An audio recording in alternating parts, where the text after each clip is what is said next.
আসসালামু আলাইকুম রহমতুল্লাহি ওয়া বারাকাতুহু।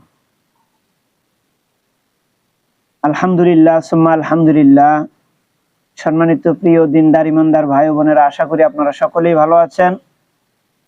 আজকে আমরা আলোচনা শুনব এবং জানব কুরবানি সম্পর্কে। কুরবানি সম্পর্কে সবিস্তারে ইনশাআল্লাহ ধারাবাহিকভাবে আলোচনা হবে। পার্ট বাই পার্ট একটি করে মাসআলা আমরা কুরবানি সম্পর্কে জানব। কোরআন এবং হাদিসের আলোকে কুরবানির যে সমস্ত মাসাইল রয়েছে তা সম্পর্কে আমরা আলোচনা শুনবো। আপনারা চ্যানেলটি সাবস্ক্রাইব করে এবং কুরবানির মাসাইল সম্পর্কিত একটি প্লেলিস্ট থাকবে, সেখানে আপনারা সব মাসাইল গুলো দেখে নিতে পারবেন ইনশাআল্লাহ। আমরা আলোচনার শুরুর দিকে প্রথমে আমরা আলোচনা করতে চাই এভাবে যে কুরবানি কাকে বলে। এর আগে আমরা কুরবানির গুরুত্ব ও ফজিলত সম্পর্কে আরো যে সমস্ত আলোচনা রয়েছে সেগুলো আমরা ধারাবাহিকভাবে আলোচনা করব ইনশাআল্লাহ। কোরআনে কারীমের মধ্যে আল্লাহ রাব্বুল আলামিন আমাদেরকে কুরবানি সম্পর্কে বিশেষ গুরুত্ব দিয়েছেন, কুরবানি করার জন্য হুকুম দিয়েছেন। যেরকম ভাবে আল্লাহ তাআলা কোরআনে কারীমের মধ্যে সূরাতুল কাউসারের মধ্যে আল্লাহ তাআলা বলেন, বিসমিল্লাহির রহমানির রহিম, ইন্না আ'তাইনাকাল কাউসার ফাসাল্লি লিরাব্বিকা ওয়ানহার ইন্না শানিআকা হুয়াল আবতার। সাদাকাল্লাহুল আযীম।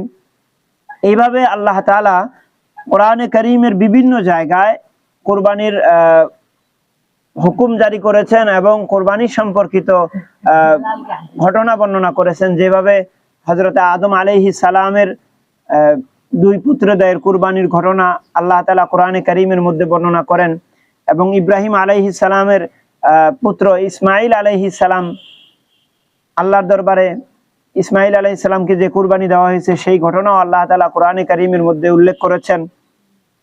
ওগুলো আমরা ধারাবাহিকভাবে শুনবো। তবে আমরা এভাবে বুঝতে পারি যে কুরবানি কাকে বলে, কুরবানি কত প্রকার ও কি কি। কুরবানির অর্থ, কুরবানি শব্দটি হচ্ছে যা অর্বুন থেকে সৃষ্ট।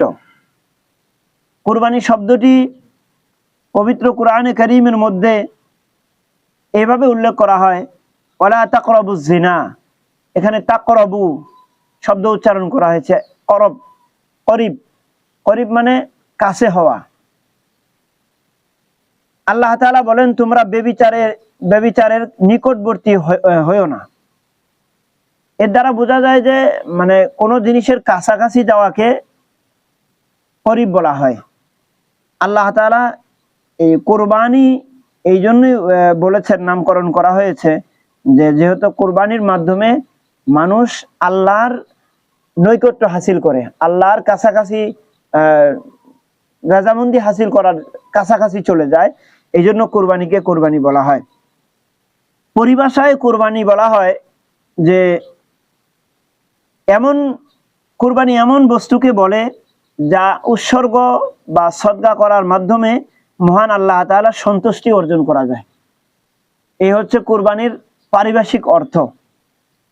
শরীয়তে কুরবানির আরেকটি সংজ্ঞা রয়েছে যে একমাত্র আল্লাহ তাআলার সন্তুষ্টি লাভের উদ্দেশ্যে নির্দিষ্ট সময়ে, নির্দিষ্ট বয়সের, নির্দিষ্ট ব্যক্তির নির্দিষ্ট জন্তু জবে করার নাম হচ্ছে কুরবানি।